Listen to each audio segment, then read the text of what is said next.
네, 안녕하세요. 민석기입니다. 오늘은 기본 강의 복습 지문 학습을 해보도록 하겠습니다. 우리가 유튜브를 통해서도 이렇게 짧게 공부하고 복습 철저하게 될 수 있도록 준비해 보도록 하겠습니다. 자, 그럼 보시죠. 네, 첫 번째 주제입니다. 첫 번째 주제는 원시 취득과 승계 취득을 구분하는 건데요.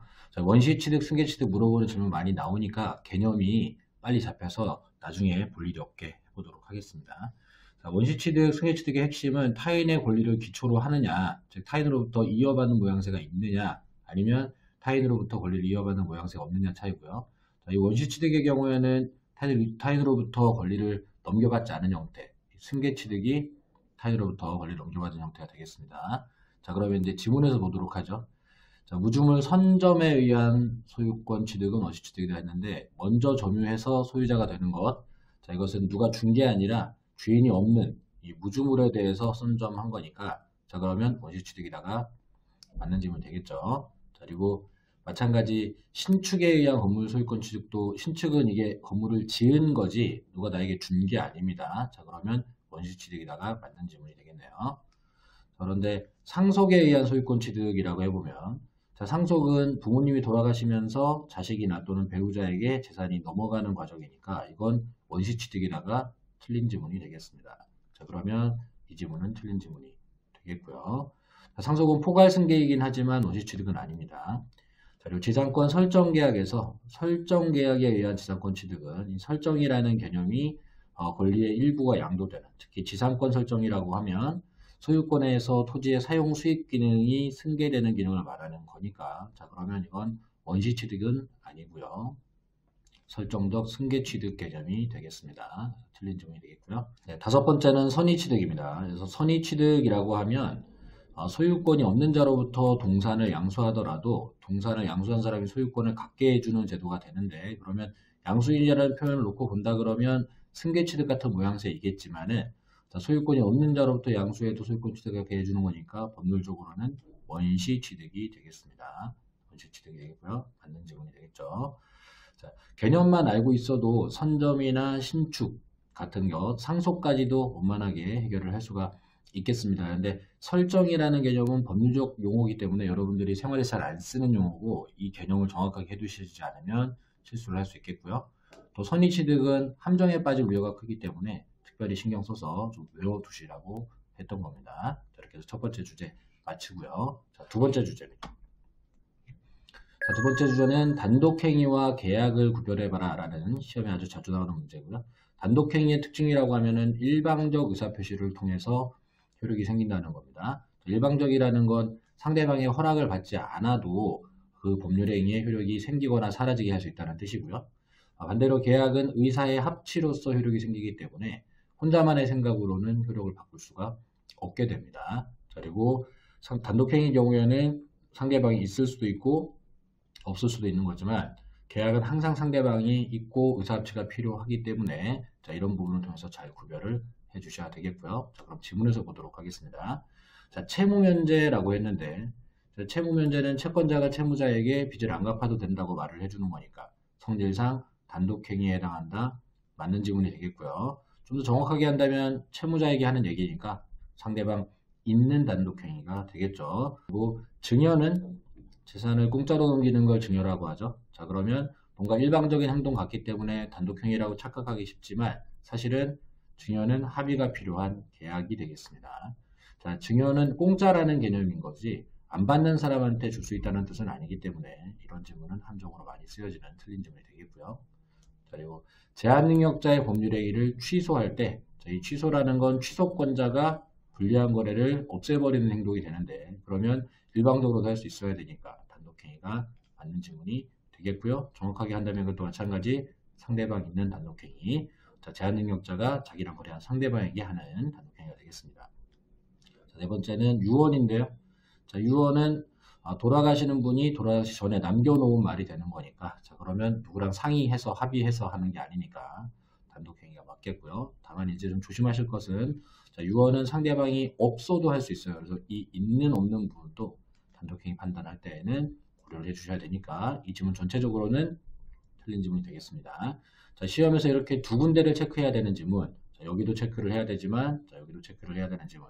하나는 맞는 지문인데, 하나는 틀린 지문이 섞이면 틀린 지문이 되는 겁니다. 성급하게 하다가 이런 걸 놓치는 경험이 한 번쯤은 있을 수 있겠지만, 두 번, 세 번 실수하지 않도록 잘 관리해 주셔야 되겠고요.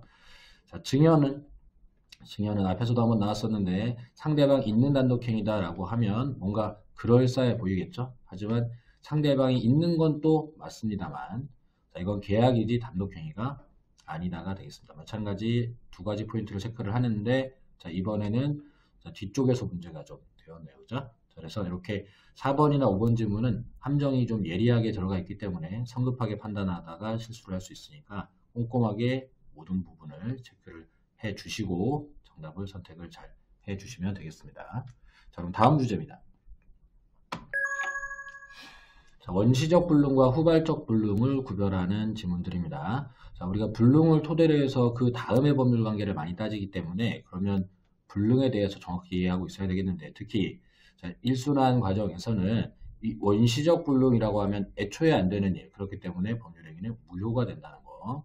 그리고 후발적 불능은 이미 권리가 발생된 부분이 있기 때문에 이 부분에 대해서는 법률행위는 유효로 두고 이 불능을 일으킨 책임 있는 사람을 찾아서 책임을 지게 해야 되다 보니까 이렇게 효과가 달라지게 된다는 점 확인해 두시도록 하고요. 자, 그럼 문제 지문을 통해서 보겠습니다. 자, 원시적 불능이라고 이렇게 대놓고 알려주면 그러면 법률적인 효력이 없다 찾아주시면 되겠고, 기본 지문입니다. 자, 그런데 이미 멸실된 건물에 대한 매매 계약은 이렇게 했을 때 원시적 불능이란 말이 없죠. 하지만 이미라는 말이 들어갔으니까 이미 멸실된 건물이라고 하면 이게 지금 매매 계약이 이미 원시적으로 건물 멸실이 불능이 된 거죠. 이 지문을 원시적 불능으로 읽어주셔야 되겠고, 자, 그럼 이 문장을 이제 원시적 불능으로 읽었다라고 하면 원시적 불능이니까 이렇게 되었다라고 하면 효력이 없다. 마찬가지로 맞는 지문 해주시면 되겠습니다. 그래서 이렇게 원시적 불능을 다른 말로 좀 바꿔서 쓰더라도 문제를 풀면서 체크를 할 수 있게 해주셔야 되겠고요. 그리고 사회통념상 실현할 수 없는 내용을 목적으로 해서 체결된 계약이라고 했을 때 마찬가지죠. 자, 사회통념상이라는 말이 나온 것은 불능을 판정할 때 물리적으로 판정하는 게 아니라 사회통념을 고려하기 때문이고, 실현할 수 없는 이라고 했으면 자, 이건 불능이 되는 거죠. 자, 그리고 불능이 되었다라고 하면 그걸 목적으로 했을 때 아예 안 되는 걸 목적으로 삼았으니까 이건 또 원시적 불능인 계약이 되겠고, 자, 무효가 됐으니까 이번에는 무효다라는 표현 대신에 이행을 청구할 수 없다라는 표현이 들어갔는데, 자, 무효니까 또 이행을 청구할 수가 없는 게 되겠죠. 자, 그래서 이렇게 자, 불능을 멸실로 나타내거나 또는 무효를 이행을 청구할 수 없다. 이것도 결국은 같은 개념인 거죠. 자, 이렇게 두 개가 같은 개념이 되겠습니다. 자, 그러면은 이런 식으로 말이 바뀌었을 때도 풀 수 있게, 이것도 맞는 지문이고 이것도 맞는 지문이고. 자, 이렇게 민법은 똑같은 표현으로 나와주지 않기 때문에 원시적 불능은 무효다라는 것만 외운것으로는 부족하고 이런 훈련이 필요하겠습니다. 그리고 후발적 불능, 이번엔 좀 바뀌었죠. 자, 후발적 불능이니까 법률행위는 효력이 없다라고 하면 틀렸죠.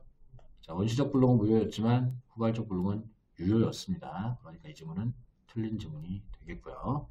자, 매매계약 체결 이후에 마찬가지 이것도 체결 후라고 해서 후발적이라는 말을 써주지 않고 대신에 후발적 불능의 개념을 좀 집어넣었어요. 자, 이렇게 하고 이행하기 전에 목적물이 멸실이 됐다고 하면 이게 불능이 되었다는 소리겠죠. 자, 그러면 후발적 불능이 됐고 이때는 계약이 효력이 발생할 수 없다가 아니라 효력이 생길 수 있고 다만 책임질 사람이 정해지겠죠. 자, 결국은 이 4번 지문하고 5번 지문은 같은 내용이에요. 같은 내용인데 조금 사례화해서 쓴 지문이 5번 지문이 되는 거고 4번 지문은 그냥 원론적인 부분을 써놓은 게 되겠습니다. 그래서 처음에 학습하실 때는 이제 1번과 4번 지문의 비교를 이렇게 기본적인 항목으로 공부하는 게 출발이 되겠지만은 시험을 보실 때에는 이제 2번, 3번 또는 5번 같은 지문으로 확장해 나갈 수 있도록 학습을 해주셔야 되겠습니다. 자, 다음 주제입니다. 자, 다음 주제는 절대적 무효라고 하는 우리 민법의 굉장히 중요한 테마입니다. 자, 어떤 경우에도 효력이 생길 수 없는 절대적 무효이기 때문에 자, 이 부분에 대해서는 우리 시험에서 자주 언급을 하고 있는 거고요. 자, 유형상으로 우리 시험에서는 세 가지가 많이 나오고 있습니다. 강행규정 위반, 국가에서 금지시킨 것, 반사회적 법률행위, 사회적으로 용납되지 않는 것. 불공정한 법률행위, 반사회적 행위 중에 공정성을 잃은 것. 자, 그리고 이렇게 됐을 때 절대적 무효는 누구나 또는 누구에게나 가릴 것 없이 이건 변하지 않는 무효니까 항상 무효를 주장할 수 있다가 맞고 무효를 주장할 수 없다는 말들은 다 틀린 지문이 됩니다. 또 추후에 인정한다 추임 또는 무권 대리를 유효로 만들어주는 표현들이 이런 것들을 통해서 절대로 유효가 될 수 없다는 거예요. 말 그대로 절대적 무효니까 절대적 무효들은 절대로 무효라고 해야지 유효라고 하면 안 된다는 겁니다. 자, 이걸 잘 지켜주시면 되겠고요. 자, 그럼 문제에서 보도록 하겠습니다. 자, 문제 지문에서 지금 보니까 가행규정 위반이라고 나왔어요. 그러면 이 지문이 나왔을 때 다른 생각보다도 이거 절대적 무효인데 자, 절대적 무효라면 그럼 항상 물어보는 질문이 무효를 주장할 수 있냐 유효로 바뀔 수 있냐 이런 거 물어보는데 추인에 의해서 유효가 될 수 있냐고 물어봤으면 유효가 될 수 없다가 돼야 되겠죠. 무효는 유효랑 반대말이니까 자, 절대적 무효가 유효가 될 수는 없는 거예요. 자, 그리고 가행규정 위반 또 나왔네요. 자, 그럼 이걸 절대적 무효로 읽어주시고 자, 이걸 선의의 제3자에게 주장할 수 있냐 물어보면 가행규정 위반의 무효, 특히 절대적 무효는 주장을 할 수 있죠. 누구에게 주장할 수 있고 선의의 제3자, 악의의 제3자 이 부분은 고려사항이 아닙니다. 가행규정 위반의 무효는 누구나 주장할 수가 있고 또 누구에게나 주장할 수가 있는 겁니다. 자, 선의의 제3자라고 하면 조금 마음이 흔들리게 될 텐데 연습을 통해서 절대적 무효는 유효도 될 수 없고 누구에게나 주장할 수 있고 이렇게 기본 개념으로 쉽게 풀어줄 수 있어야 되겠습니다. 자, 3번 지문은 반사회적 법률행위가 나왔네요. 조금 표현은 다르지만 사실 가행규정 위반이나 반사회적 행위나 절대적 무효인 건 똑같은 거죠. 자, 그렇다면은 당사자가 추인을 해가지고 추후에 인정해서 유효가 된다. 자, 절대적 무효가 유효가 된다는 말은 틀린 지문이 되겠죠. 있을 수 없는 일입니다. 자, 불공정 법률행위 마찬가지입니다. 또 다른 표현이 나왔지만 전부 다 절대적 무효에 해당하는 표현들이고요. 자, 그러면 선의의 제3자에게 주장하지 못한다 그랬는데 자, 절대적 무효는 주장하지 못하는 일이 없죠. 자, 그러면 틀린 지문이 되겠습니다.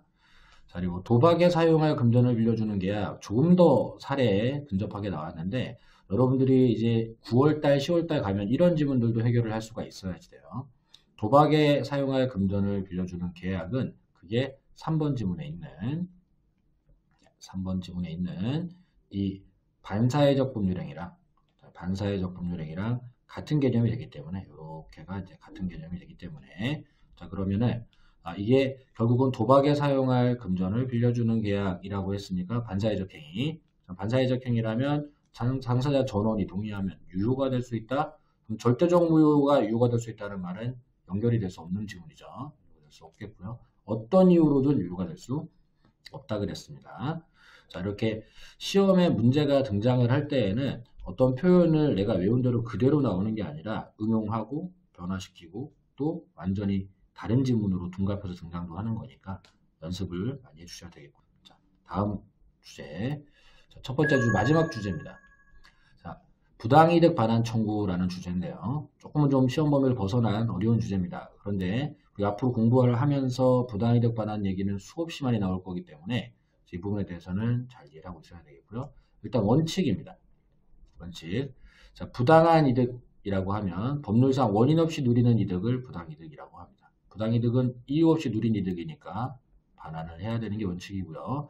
그래서 당사자 누구든 이유 없이 누린 이익이 있으면 돌려줘야 되고 또 피해를 본 사람이 반환을 청구하고 이렇게 되어 있는 게 원칙으로 운영됩니다. 다만 반사회적 법률행위라고 하면 반사회적, 우리 사회에서 용납되지 않는 행동들을 했기 때문에 불법을 원인으로 급여를 하게 되는데 이걸 돌려받게 해주면 반사회적 행위를 했다가 돌려받고 또 다른 반사회적 행위를 할 우려가 있기 때문에 반환 청구를 못하게 해놨어요. 지금 이게 원칙과 예외가 상반되는 구조로 되어 있죠. 그죠?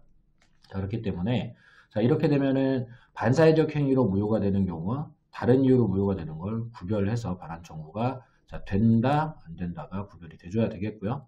자, 그리고 불공정 법률행위는 특별히 따로 관리를 좀 해주시는데 불공정 법률행위는 피해자는 반사회적 행위를 하지 않았고 폭리자는 반사회적 행위를 하는 케이스예요. 그러니까 피해자에게는 원칙이 적용돼서 부당이득 반환 청구가 가능하다고 돼야 되고 폭리자에게는 예외가 적용되면서 반환 청구가 불가능하다고 나눠서 적용을 해줘야지 되겠습니다. 그래서 원칙과 예외가 구별이 되어 있고 그리고 불공정법률행위에서는 나눠서 쓸 수 있게 준비가 되어야 하겠고요. 자, 그럼 적용을 해보도록 하겠습니다. 1번 질문입니다. 자, 매매계약이 무효가 됐대요. 자, 그러면 매매계약의 효력이 없어진 건데, 자, 그러면 특별히 다른 이유가 없다면, 자, 부당이득들을 받은 게 됐으니까 원칙적으로 매수인은 매도인에게 매매대금의 반환을 청구할 반환 청구를 할 수가 있다가 돼줘야 되겠죠. 이게 민법의 원칙이라는 겁니다.